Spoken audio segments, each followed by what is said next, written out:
Welcome to race గుర్రాలు. This is కృప.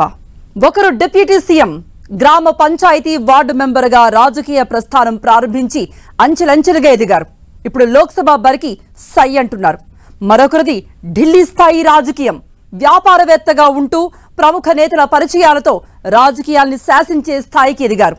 సుదీర్ఘ రాజకీయ అనుభవం ఉన్నా ప్రజాక్షేత్రంలో మాత్రం తొలి పరీక్షను ఎదుర్కొంటున్నారు.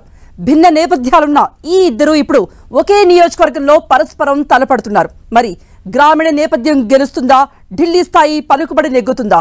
అనకాపల్లి రేసు గుర్రం ఎవరు?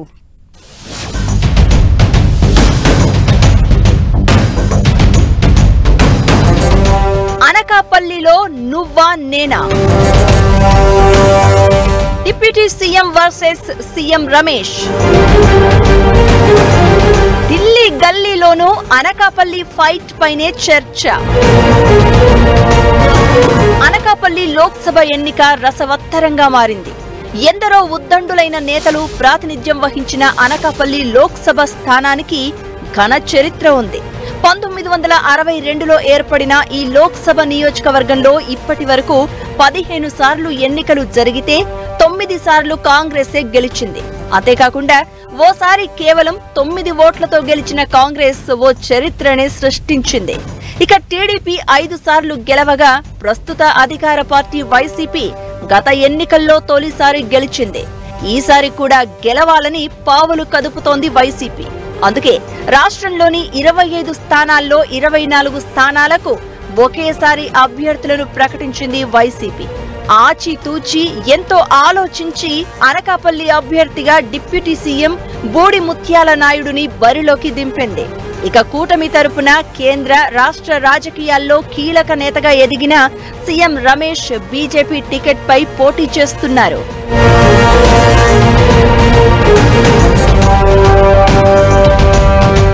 సుమారు 13,50,000 ఓట్లు ఉన్న అనకాపల్లి పార్లమెంట్ పరిధిలో కాపు, గవర, వెలమ సామాజిక వర్గాల ఓట్లే ఎక్కువగా ఉంటాయి. ఈ 3 సామాజిక వర్గాల ఓట్లే దాదాపు 70% చెప్తున్నారు. అందుకే అనకాపల్లికి ఎప్పుడు ఎన్నికలు జరిగినా ఈ 3 కులాల వారినే అభ్యర్థులుగా పెడుతూ ఉంటారు. ఇప్పుడు ప్రత్యర్థులుగా తలపడుతున్న డిప్యూటీ సీఎం బూడి ముత్యాల నాయుడు, మాజీ ఎంపీ సీఎం రమేష్ ఒకే సామాజిక వర్గం నేతలు కావడం విశేషం. అయితే ఇప్పుడు ఈ ఇద్దరు లోకల్, నాన్ లోకల్ నినాదంతో ఎన్నికల్లో తలపడుతూ ఉండడం చర్చకు దారితీస్తోంది. డిప్యూటీ సీఎం బూడి ముత్యాల నాయుడు అనకాపల్లి జిల్లాలోని మాడుగుల నియోజకవర్గానికి చెందినవారు కాగా, సీఎం రమేష్ స్వస్థలం రాయలసీమలోని కడప జిల్లా. పొత్తుల్లో భాగంగా అనకాపల్లి బీజేపీకి కేటాయించడంతో ఆ పార్టీ సీఎం రమేష్ కు ఛాన్స్ ఇవ్వడంతో తొలిసారిగా ఉత్తరాంధ్ర ప్రాంతం నుంచి పోటీ చేస్తున్నారు సీఎం రమేష్. దీంతో అధికార వైసీపీ ఆయన నాన్ లోకల్ అంటూ ప్రచారం చేస్తూ పట్టు బిగించే ప్రయత్నం చేస్తోంది.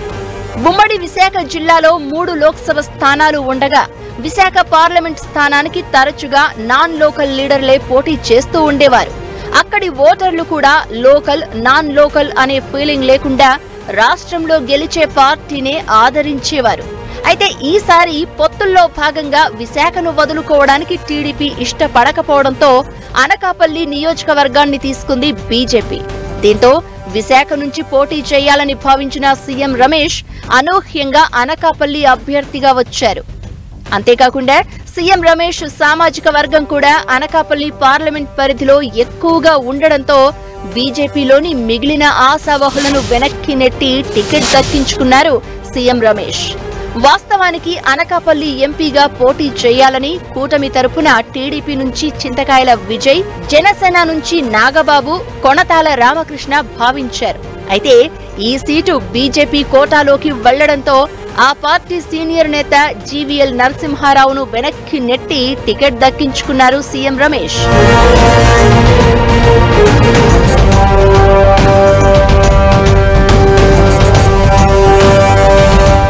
ఇక సీఎం రమేష్ సామాజిక వర్గానికే చెందిన బూడి ముత్యాల నాయుడుని వ్యూహాత్మకంగా ఎంపిక చేసిన వైసీపీ కూటమికి చెక్ చెప్పింది. వాస్తవానికి డిప్యూటీ సీఎం ముత్యాల నాయుడు ఈసారి కూడా మాడుగుల ఎమ్మెల్యేగా పోటీ చేయడానికి తొలుత నిర్ణయించింది వైసీపీ. అయితే ఆర్థికంగా బలమైన నేత సీఎం రమేష్ ను ఢీకొట్టాలంటే సామాజిక కోణంతో పాటు స్థానిక నినాదం కూడా ఉపయోగపడుతుందని భావించిన వైసీపీ బూడి ముత్యాల నాయుడుని తొలిసారిగా ఎంపీ బరిలోకి దింపింది. సీఎం జగన్ కేబినెట్ లో ఉప ముఖ్యమంత్రిగా వ్యవహరిస్తున్న బూడి ముత్యాల నాయుడుది రాజకీయ కుటుంబం. ఆయన తండ్రి బూడి వెంకునాయుడు 30 ఏళ్ల పాటు సర్పంచ్ గా పనిచేశారు. ముత్యాల నాయుడు కూడా పంచాయతీ వార్డ్ మెంబర్ గా రాజకీయాల్లో ప్రవేశించి ఒక్కో మెట్టు ఎక్కారు. సర్పంచ్, ఎంపీటీసీ, ఎంపీపీ, జెడ్పీటీసీ సభ్యుడిగా పనిచేసిన బూడి ముత్యాల నాయుడు 1989 నుంచి ఎమ్మెల్యేగా పోటీకి ఉత్సాహంగా ఉండేవారు. సుమారు 20 ఏళ్ల పాటు ఎంత ప్రయత్నించినా కాంగ్రెస్ అధిష్టానం ఆయనకు ఛాన్స్ ఇవ్వలేదు. దీంతో 2014లో వైసీపీలో చేరి ఆ పార్టీ తరపున తొలిసారి ఎమ్మెల్యేగా ఎన్నికయ్యారు. ఇక గత ఎన్నికల్లో రెండోసారి గెలిచి ఏకంగా ఉప ముఖ్యమంత్రి పదవిని దక్కించుకున్నారు. ఇప్పుడు ఎంపీగా కూడా పోటీకి సిద్ధమై అన్ని ఎన్నికల్లో పోటీ చేసిన నేతగా రికార్డు సృష్టించారు. అయితే గత 5 ఏళ్లలో ఆయన పనితీరుపై వ్యతిరేకత, పక్క నియోజకవర్గ ఎమ్మెల్యే కరణం ధర్మశ్రీతో విభేదాలు, సొంత కుమారుడితోనూ వివాదం, నియోజకవర్గానికి ప్రధాన రహదారి నిర్మించుకోలేకపోవడం ఈ ఎన్నికల్లో ఆయనకు ప్రతిబంధకాలుగా మారే అవకాశం ఉందని అభిప్రాయపడుతున్నారు పరిశీలకులు. ఇదే సమయంలో సీఎం జగన్ అమలు చేస్తున్న సంక్షేమ పథకాలు తనను గెలిపిస్తాయని, తానైతే అందరికీ అందుబాటులో ఉంటాను అని తాను లోకల్ అంటున్నారు బూడి ముత్యాల నాయుడు. కడప నుంచి దిగుమతి చేసుకొని ఈ ప్రాంతానికి తీసుకొచ్చి ఈ ప్రాంతంలో ఏ ఒక్కరిని కూడా గుర్తించకుండా ఒక ఆర్థికంగా బలోపేతమైనటువంటి వ్యక్తిని ఇక్కడ ఉమ్మడి అభ్యర్థిగా ప్రకటన చేయడం, దీని మీద ఒక సామాన్య బీసీ వర్గానికి చెందినటువంటి కొప్పలేరు కులాలకు చెందినటువంటి సీఎం రమేష్ మీద పోటీగా చేసే అవకాశం జగన్మోహన్ రెడ్డి గారు కల్పించాడు. పేరు ఎప్పుడైతే జగన్మోహన్ రెడ్డి గారు ప్రకటన చేశారో ఆ క్షణమే 7 నియోజకవర్గాల్లో కూడా ప్రజల నుంచి అనుసరించినటువంటి ఒక స్పందన వచ్చింది. ఇక కూటమి తరపున బీజేపీ నేత సీఎం రమేష్ పోటీ చేస్తూ ఉండడంతో రాష్ట్రంలో ప్రముఖ నేతలంతా అనకాపల్లి ఫలితంపై ఆసక్తిగా ఎదురు చూస్తున్నారు. రాష్ట్ర, జాతీయ స్థాయిలో కీలక నేతగా ఎదిగిన సీఎం రమేష్ తొలిసారి ప్రత్యక్ష ఎన్నికల్లో బరిలోకి దిగుతున్నారు. తన రాజకీయ ప్రస్థానాన్ని టీడీపీ నుంచి ప్రారంభించిన సీఎం రమేష్ గత ఎన్నికల తర్వాత బీజేపీలో చేరారు. ఇప్పుడు టీడీపీ, బీజేపీ, జనసేన ఉమ్మడి అభ్యర్థిగా పోటీ చేస్తున్నారు. స్వతహాగా పారిశ్రామికవేత్త అయిన సీఎం రమేష్ దశాబ్దాల పాటు టీడీపీలో పనిచేశారు. ఆ పార్టీ తరపున తెర వెనుక మంత్రాంగం నడపడం, ఆర్థిక వనరులు సమకూర్చడంలో కీలక పాత్ర పోషించారు. 2014 ఎన్నికల్లో రాష్ట్ర విభజన తర్వాత ఏపీలో టీడీపీ అధికారంలోకి వచ్చాక రాజ్యసభ సభ్యుడిగా ఎన్నికయ్యారు. 2019లో టీడీపీ అధికారం కోల్పోవడంతో బీజేపీలో చేరారు. ఇక ఈ ఎన్నికల సమయంలో ప్రత్యక్ష ఎన్నికల్లో పోటీ చేయాలని భావించి అనకాపల్లి నుంచి రంగంలోకి దిగారు.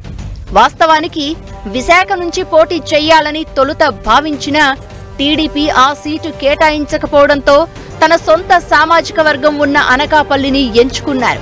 ఈ లోక్సభ నియోజకవర్గం పరిధిలో సీఎం రమేష్ సామాజిక వర్గమైన వెలమ ఓట్లు దాదాపు 3 లక్షలు ఉన్నట్లు చెబుతున్నారు.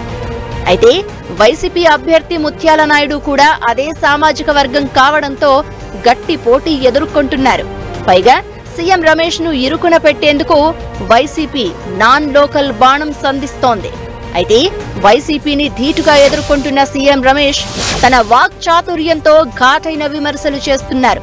అనకాపల్లిలో కూటమి జెండా ఎగరేయడం ఖాయమని ధీమాగా చెప్తున్నారు సీఎం రమేష్. అనకాపల్లిలో ఈ రోజు ఏదైతే సమస్యలు ఉన్నాయో, నా క్యాండిడేట్ ఎప్పుడైతే అనుకుంటున్నారో ఒక నెల రోజులుగా చాలా అందరూ కూడా కూటమి అభ్యర్థులు కానీ, కూటమిలో ఉండే నాయకులు కానీ, కూటమిలో ఉండే కార్యకర్తలు కానీ ఫోన్లు చేసి మీరైతేనే ఇక్కడ బాగుంటుంది, ఇక్కడ సమస్యలు మీరు ఢిల్లీ దృష్టికి కానీ లేదా రేపు అమరావతి దృష్టికి కానీ తీసుకెళ్లి పరిష్కరించే వ్యక్తి అని చాలా సంతోషం వ్యక్తపరచడం జరిగింది. అన్నిటికన్నా ముఖ్యంగా ఆంధ్రప్రదేశ్లో ప్రజలు జగన్మోహన్ రెడ్డి చేసిన అన్యాయాలు, అక్రమాలు, అవినీతి పైన విసిగి వేసిపోయారు.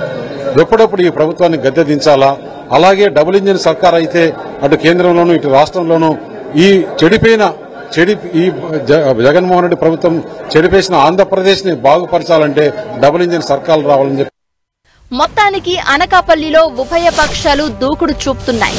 వైసీపీ అభ్యర్థి అధికార బలంతోనూ, కూటమి అభ్యర్థి ధన బలంతోనూ హోరాహోరీగా తలపడుతున్నారు. వ్యూహాలు ప్రతి వ్యూహాలతో రాజకీయాన్ని వేడెక్కిస్తున్నారు. వైసీపీ అభ్యర్థి లోకల్ నినాదాన్నే ఎక్కువగా నమ్ముకుంటూ ఉండగా, కూటమి అభ్యర్థి అభివృద్ధి రాగం ఆలపిస్తున్నారు. జనం ఈ ఇద్దరిలో ఎవరి వాదన ఆలకిస్తారు అనేది చూడాల్సి ఉంది.